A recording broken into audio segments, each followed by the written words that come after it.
அனைவருக்கும் வணக்கம். இந்த வீடியோவில் நம்ம பார்க்க போகிற டாபிக் என்ன பார்த்தீங்கன்னா கண்கார்ட் அப்படிங்கிற டாபிக் பார்க்க போகிறோம். டிஎன்பிஎஸ்சி 2025 புது சிலபஸில் இந்த டாபிக் இன்க்ளூட் பண்ணப்பட்டிருக்கு.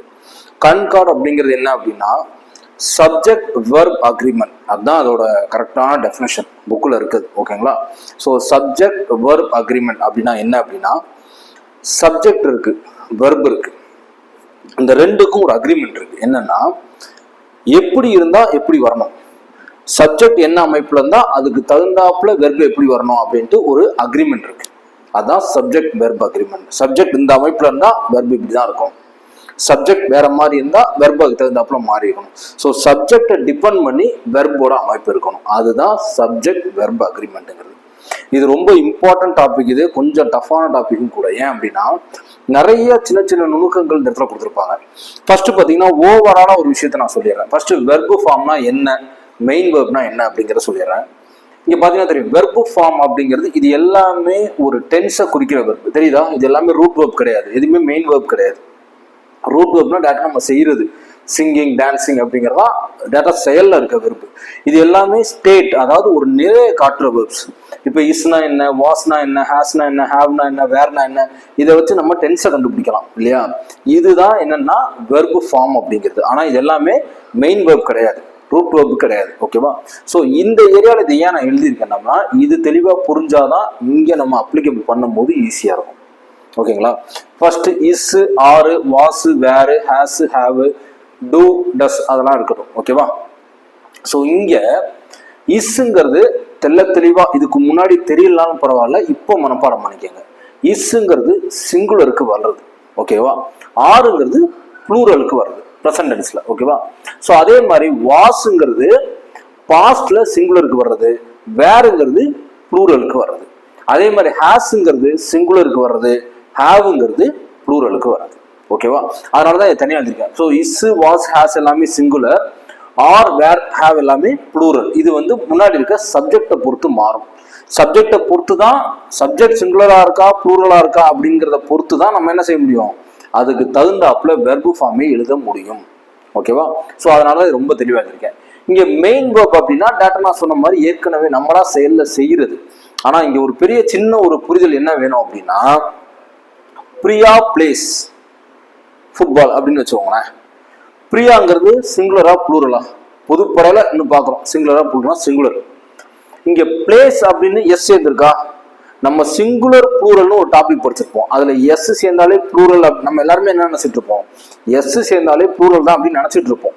அது உண்மைதான், இல்லைன்னு சொல்ல.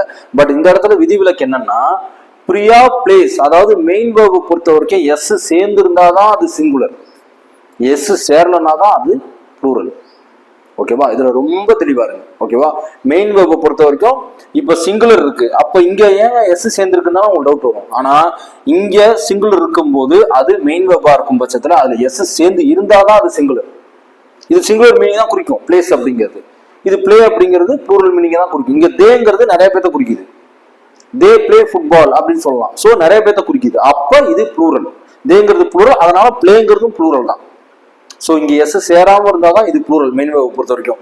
எஸ் சேர்ந்து இருந்தாதான் அது சிங்குலர் மெயின் வெர்பை பொறுத்த வரைக்கும். ஓகேங்களா? ஸோ இதுல ஒரு தெளிவான கிளாரிட்டி வேணும், அப்பதான் இங்க நம்ம போகவே முடியும். இது 12 எக்ஸாம்பிள் கிடையாது, 12 ரூல். அந்த ரூல் எல்லாத்தையும் எழுதி போர்டுக்குள்ள கொண்டாட முடியல, அதனாலதான் டேட்டா எக்ஸாம்பிள் எடுத்து எழுதிட்டேன். சரி, எக்ஸ்பிளைன் பண்ணும்போது நம்ம தெளிவாக எக்ஸ்பிளைன் பண்ணிக்கலாம் அப்படின்ட்டு. ஓகேவா? ஸோ இப்போ உங்களுக்கு ஓரளவு கிளாரிட்டி தெரிஞ்சிருக்குன்னு நினைக்கிறேன். கண்கார்ட்னா என்ன, சப்ஜெக்ட் வெர்ப் அக்ரிமெண்ட்னா என்னன்ட்டு. சப்ஜெக்ட்னா வெர்புக்கு முன்னாடி இருக்க ஒரு சப்ஜெக்ட். அது ஃபர்ஸ்ட் பர்சனா இருக்கலாம், செகண்ட் பர்சனா இருக்கலாம், தேர்ட் பர்சனா இருக்கலாம், எப்படி வேணாலும் இருக்கலாம். பட் அது சிங்குலர் இருக்கா ப்ளூரல் இருக்கா முதல்ல நம்ம ஐடென்டிஃபை பண்ணிடணும். ஐடென்டிஃபை பண்ணிட்டோம்னா வெர்ப் ஃபார்ம் நம்ம கரெக்டாக எழுத முடியும். ஓகேவா? ஓகே. இப்போ மேலோட்டமா பார்த்தோம்னா சிங்குலர் ப்ளூரல் அப்படிங்கிறது மட்டும் தான் தெரியும். ஆனா இங்க ரூல் அப்ளிகபிள் பார்த்தோம்னா செம்ம டஃபா இருக்கும். பாருங்க, இப்போ ஃபர்ஸ்ட் பாருங்க, you and I love music. இல்ல வெர்ப் ஃபார்மே என்னன்னா லவ் தான். இது முதல் மெயின் வெர்பா என்ன வெர்ப் அப்படின்னு நமக்கு தோணும் இல்லையா? ஸோ யூ அண்ட் ஐ அப்படின்னு எடுத்திருக்கனால யூ அண்ட் ஐ இங்க ஒருத்தரை பத்தி பேசவே இல்லை. யூ பத்தியும் பேசியிருக்காங்க, ஐ பத்தியும் பேசியிருக்காங்க, அண்டு யூஸ் பண்ணியிருக்காங்க. அப்ப அண்டு யூஸ் பண்ணி டூ சிங்குலர் நவுன் வந்தாலே அங்க என்னதான் பண்ணணும், ப்ளூரல் ஃபார்ம் தான் வரணும். இது முதல் ரூல். புரிஞ்சுங்களா? அண்டு வந்துருச்சு, அண்டு வந்துருச்சுனாலே ரெண்டு பேர்த்த பத்தி பேசிட்டாங்கன்னா அர்த்தம். அது டவுட்ல இல்ல. நீ யூ அண்ட் ஐக்கெல்லாம் போகலாம். அண்டு வந்துருச்சுனாலே ரெண்டு பேர் வந்துருச்சு, அப்ப அது plural. So I love music. I loves மியூசிக்ங்கிறத ஏன் போடல? இங்க பார்த்தோம் பார்த்தீங்களா, இது மெயின் வேர்ப். அப்ப இங்க என்ன செய்யணும்? இங்க ப்ளூரல் ஃபார்ம் தான் இருக்கு. ஸோ ப்ளூரல் ஃபார்முக்கு எஸ் சேர்க்க கூடாது. அதனால ஐ லவ் மியூசிக்னு போட்டிருக்கு. முதல் ரோல் முடிஞ்சிருச்சு. ஓகேவா? ஸோ ரெண்டாவது பாருங்க, her cousin as well as she are hard working. Her cousins as well as she are hard working. இந்த மாதிரி as well as அப்படிங்கிற வேர்டு வந்தாலே ஃபர்ஸ்ட் கொடுத்துருக்க சப்ஜெக்டோட ஃபார்ம் என்னன்னு பார்க்கணும்.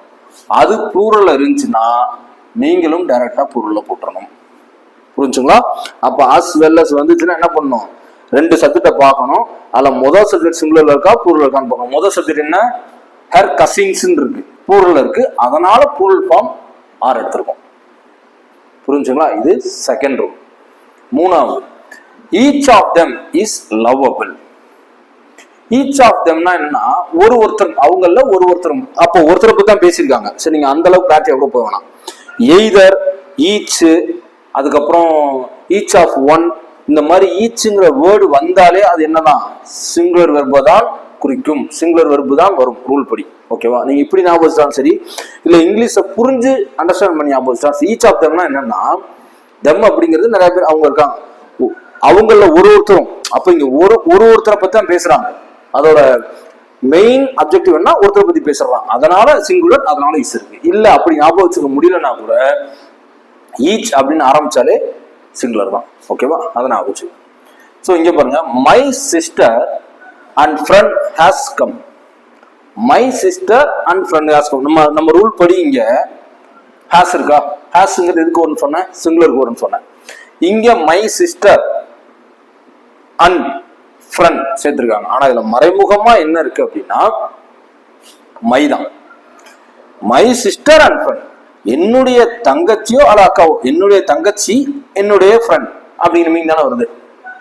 அப்போ ஒரு சப்ஜெக்ட் வந்து ஒருத்தவங்களை பத்தி அந்த இடத்துல கண்டென்ட் பேசுது. My sister and friend has come, என்னுடைய சகோதரியும் என்னுடைய ஃப்ரெண்டும் அப்படிங்கிற மீனிங் தான் உள்ளடக்கி வருது. அதனால இதை சிங்குலரா கன்சிடர் பண்ணி ஹேஸ் போட்டிருக்காங்க. இங்க அண்டு வந்துருச்சு சார். இங்க ஃபர்ஸ்ட்ல சொன்னோம் அண்டு. இங்க யூ அண்ட் ஐ வேற ஒருத்தவங்களை பத்தி பேசுது. அதனால அதை என்ன செஞ்சோம்? ப்ளூரலா கன்சிடர் பண்ணோம். ஆனா இங்க ஒரே மெயின் ஆள் யாருன்னா மை தான். அதை பத்தி பேசுறதுனால இங்க ஹேஸ் சொல்றோம். ஓகேங்களா? சோ ஹேஸ் கம் அப்படின்னு சிங்குலருக்கான விஷயம் போட்டிருக்கோம். ஓகே, அடுத்த bread and butter is good for health. இங்கேயும் அண்டு வந்திருக்கு. பிரெட்டும் பட்டரும் வேற வேற தான். இங்கேயாவது யூ அண்ட் ஐ வந்து, இங்கேயாவது மைன்னு ஒரு கான்செப்ட் சொன்னீங்க, அதுல ஒரு ஏதோ ஒன்று சிங்க் ஆகுது. பட் ஆனா இங்க பிரெட்டுக்கும் பட்டருக்கும் என்னங்க சம்பந்தம் இருக்கு? வேற ஒரு விஷயம் நீங்க நினைக்கலாம். ஆனா பிரெட்டையும் பட்டரையும் அவங்க என்ன சொல்ல வர்றாங்கன்னா, நம்ம சொல்ல வர ஐடியா இருக்குல்ல, ரெண்டு விஷயமா கூட பேசலாம். ஆனா சொல்ல வர ஐடியா ஒண்ணா இருக்கும். Bread and butter is good for health. பிரெட்டையும் பட்டரையும் சேர்ந்து சாப்பிடுறோம். ஸோ அது தனியா பிரெட் பட்டர் அப்படின்னு நம்ம பேசவே மாட்டோம்ல. So bread and butter is good for health. ரெண்டும் சேர்ந்து என்னதான் குறிக்குது? மெயின் அப்ஜெக்டிவ் ஹெல்த்தை குறிக்குது. அது அப்போ சிங்குலரா இருக்கனால இங்க இஸ் ஃபார்மேஷன் எடுத்திருக்காங்க. ரொம்ப நுணுக்கமா புரிஞ்சுக்கணும், அதான் ரொம்ப முக்கியம். ஓகேவா? So bread and butter is good for ஹெல்த்ங்கிறது இது ஒரே ஏரியா தான். பிரெட் அண்ட் பட்டர்ங்கிறது சிங்குலரா தான் அவங்க கன்சிடர் பண்றாங்க இங்கிலீஷை பொறுத்த வரைக்கும். ஓகேவா? ஓகே, அடுத்த 30 liters of milk is too much for payasam. இப்போ 30 liters of milk அப்படின்னு 30 லிட்டர் அப்படிங்கும் போதே அது ப்ளூரலுக்கு மாறிச்சு. இங்க எப்படி இஸ் கொடுத்துருக்கீங்க அப்படின்னா இதுவும் ரூல்ல வருது. குவாலிட்டி, அதாவது குவான்டிட்டி இருக்கு இல்லையா, அளவுகளை எப்பொழுதும் நம்ம என்ன செய்யணும்? சிங்குலரா தான் கன்சிடர் பண்ணிக்கணும். அது 30 இருக்கட்டும், 40 இருக்கட்டும், எப்படி வேணா இருக்கட்டும். 30 liters of milk is too much for பாயாசம். அது எல்லாமே மில்க் தானே. இப்ப ரெண்டு விஷயத்த பத்தி பேசிருக்கு. 30 லிட்டர் மில்க் தான். இப்போ ஒரு 15 லிட்டர் வந்து தண்ணி, 15 லிட்டர் மில்க் அப்படின்னா அப்போ வேற மாதிரி மாற வாய்ப்பு இருக்கு. ஆனா இங்க மில்கை பத்தி மட்டும் தான் பேசியிருக்காங்க. ஓகேவா? Okay, he and not cease to blame. he and not cease to blame. இப்ப ஷீங்கிறது தெள்ள தெளிவா தெரியும் சிங்குலர். ஷீங்கிறது சிங்குலர். ஸோ தெள்ள தெளிவா she is to blame அப்படின்னு எடுத்துட்டாங்க. ஓகேவா? So she is to blame, இதுல ஒன்றும் பெருசா ரூல் வராது. he and not, she is to blame. she சிங்குலரா இருக்கு, அதனால is ஃபார்மேஷன் எடுத்திருக்காங்க. ஓகேவா? Okay, there are 10 students in the crowd. there அப்படிங்கிறது என்னன்னா அங்க அப்படின்னு அர்த்தம். அப்போ வெப் ஃபார்மேஷனுக்கு முன்னாடி வரவே இல்லையே அப்படிங்கிறது கிடையாது. டேஷ்க்கு அப்புறம் என்ன இருக்குன்னு பார்க்கணும். So 10 students. ஸோ 10 ஸ்டூடெண்ட்ஸுங்கிறது தெல்ல தெளிவா ப்ளூரல் ஃபார்ம்ல இருக்கு இல்லையா? 10 ஸ்டூடெண்ட்ஸ் அப்படிங்கிறப்ப 10 ஸ்டூடெண்ட்ஸ்ங்கிறத 6ன்னு எடுத்துக்கிறோம். ஓகே, ப்ளூரல் ஃபார்ம் இதை மென்ஷன் பண்ணி ப்ளூரல் ஃபார்ம் இருக்கனால இங்கே 6 எடுத்துருக்கோம். ஒரு டேஷ்க்கு முன்னாடி தான் நமக்கு சப்ஜெக்ட் இருக்கணும் அவசியம் இல்லை, டேஷ்க்கு பின்னாடி நம்ம கன்சிடர் பண்ண வேண்டியது இருக்கும். ஓகேவா? ஓகே, அடுத்து பாருங்க. News never comes to late. News never comes to late. இப்போ நியூஸ்ங்கிறது எஸ்ல முடிஞ்சிருக்காலும் இது ப்ளூரலா அப்படின்னு பார்த்தீங்கன்னா கிடையாது. நியூஸ்ங்கிறது சிங்குலர் தான். ஓகேவா? சோ இது சிங்குலரா இருக்கனால இங்கேயும் சிங்குலர். இது வந்து கம்ஸ்ங்கிறது டென்ஸ் ஃபார்ம்ல இல்ல, இஸ்ஸோ ஆரோ வாசோ வேறோ அந்த மாதிரி வராத வேர்டு இது மெயின் வெர்ப்ல வர்றனால இது என்ன சொல்லிருக்கு, எஸ் சேர்ந்தாதான் அது சிங்குலர். மெயின் வெர்ப்ல சொன்ன பார்த்தீங்களா, எஸ் சேர்ந்தாதான் சிங்குலர். இங்க சிங்குலர் இருக்கு, அதனால இங்கேயும் சிங்குலர் இருக்கு. புரிஞ்சுங்களா? News never comes to late. அப்ப எது எதெல்லாம் ஃபர்ஸ்ட் சிங்குலர் ப்ளூரல்ங்கிறது நமக்கு ரொம்ப தெளிவா கிளாரிட்டி இருக்கணும்.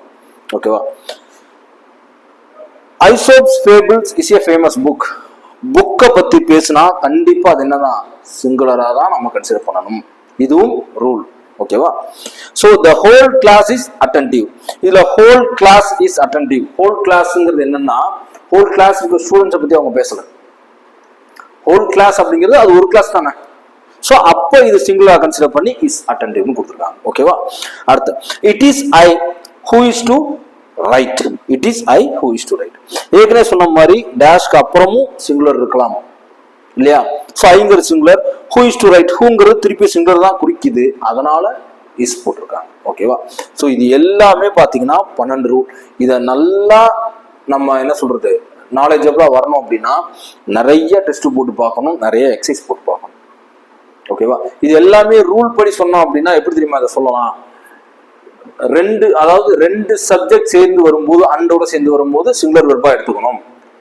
அதுக்கப்புறம் பாத்தீங்கன்னா as well as பயன்படுத்தும் போது மொதல் இருக்க சப்ஜெக்ட்ல சிங்குலரா ப்ளூரல் பார்த்து நம்ம சிங்குலர் எடுத்துக்கணும் அப்படின்னு ரூல் படி போடலாம். ஆனா அந்த ரூல் எல்லாத்தையுமே நான் எக்ஸ்பிளைன் பண்ணிட்டேன் தெளிவா. டேட்டா ரூல் எல்லாத்தையும் எழுதுனா 3 கூட எழுத முடியாது இல்லையா? அதனால எக்ஸாம்பிள்ஸ் ஃபுல்லா எழுதிட்டு அந்த ரூல்ஸை நான் எக்ஸ்பிளைன் பண்ணிருக்கேன். ஓகேவா? திரும்பவும் ஜஸ்ட் ரீகால் பண்றேன். 2 சப்ஜெக்ட் வந்திருக்கு, அண்டு வந்துச்சுன்னா நீங்க கான்சியஸா பார்க்கணும் இது 2 வேற வேறையா இல்ல ஒரே அட்டென்டிவ் கொடுக்குதா அப்படின்னு பார்க்கணும். ஓகேவா? சோ இது 2 வேற வேற, அதனால ப்ரூவ். அஸ் வெல் அஸ் வந்துச்சுன்னா ஃபர்ஸ்ட் என்ன இருக்கும், ஃபர்ஸ்ட் சப்ஜெக்ட் என்ன மீன் பண்ணுதோ அதை எடுத்துக்கணும். ஈச்னு வந்தாலே சிங்குலரா தான் எடுத்துக்கணும். மை சிஸ்டர் அண்ட் ஃப்ரெண்ட் இங்கே அண்டுதான் வந்திருக்கு, ஆனா மைங்கிற வேர்டு வந்துருச்சு, வரலன்னா மேபி அங்க மாறி இருக்கலாம். இங்க வந்துருச்சு, அதனால பெர்ஃபார்ம் எடுத்திருக்கோம். பிரெட் அண்ட் பட்டருங்கிறது இங்கிலீஷை பொறுத்த வரைக்கும் ஒரே சிங்குலர் தான், ஒரே ஒரு கண்டென்ட் தான் பாக்குறாங்க. 30 லிட்டர்ஸ் ஏற்கனவே சொன்னேன். வாட்டர் இந்த லிட்டர் கணக்கு குவான்டிட்டி கணக்கு எல்லாமே சிங்குலர் தான் கன்சிடர் பண்ணி ஆகும். ஹி அண்ட் நாட் ஷி வந்துருச்சு, அதனால okay. There are 10 students. 10 students தெளிவா ப்ளூரல்ல இருக்கு, அதனால ப்ளூரல் ஃபார்ம் எடுத்திருக்கோம். நியூஸ்ங்கிறது சிங்குலர் தான், அதனால சிங்குலர் ஃபார்ம் எடுத்திருக்கோம். கதை வந்தாலே சிங்குலர் தான் எடுத்துக்கணும்னு ரூல் சொல்லியிருக்கு, அதனால சிங்குலர் எடுத்துக்கிறோம். இந்த ஹோல் கிளாஸ்ங்கிறது ஒரு கிளாஸை பத்தி தான் பேசிட்டு எடுத்துக்கிறோம். டேஷ்க்கு முன்னாடி ஐ இருக்கு, அதனால எடுத்துக்கிறோம். ஓகேவா? ஸோ இப்போ ஓவராலா Concorde subject agreement over. Maybe உங்களுக்கு டக்குன்னு கன்ஃபியூஷனாக இருக்கலாம், ஆனால் அந்த சின்ன சின்ன ரூல் அப்ளிகபிள் பண்ணி பார்த்தோம்னா நமக்கு ஆன்சர் தெரியும். நமக்கு அப்ஜெக்டிவாக கொடுத்தா ரொம்ப கஷ்டம், ஆனால் ஃபில் இன் த பிளாங்க்ஸாக கொடுத்தா ரொம்ப கஷ்டம். ஆனால் அப்ஜெக்டிவாக இருந்துச்சுன்னா ஈஸி, கீழே ஆன்சர் இருக்கும்ல, அதை வச்சு அப்ளிகபிள் பண்ணி எடுக்க முடியும் நம்மளால. ஓகேவா? ஸோ இதுக்கு ரொம்ப ஹார்ட் ஒர்க் பண்ணியே ஆகணும். ஏன்னா சப்ஜெக்ட் வெர்ப் அக்ரிமெண்ட்டுங்கிறது நிறைய ட்விஸ்ட் இருக்கு. இன்னும் இப்போ 10th ஸ்டாண்டர்ட் முடிஞ்சு 10th கொடுத்துருக்கு எல்லாமே முடிச்சாச்சு. இன்னும் 11th இருக்கு, 12th இருக்கு. இதே ரிப்பீட்டேஷன் தான், மேபி ஒரு 2 பாயிண்ட் மேபி சேரலாம். ஓகேவா? ஸோ இதை நிறைய எக்ஸசைஸ் போட்டு பாருங்க. கண்கார்டு இந்த ரூலை படிங்க. இது மட்டும் பத்தாது, இன்னும் நிறைய எக்ஸசைஸ் போட்டு பார்க்கணும். நான் டைம் ஆக இதுக்கு டெஸ்ட் சீரியஸ்லாம் போடும்போது நம்ம இதை நல்லா ஒர்க் பண்ணி பார்க்கணும். ஓகேவா? Okay, thank you so much. Thank you.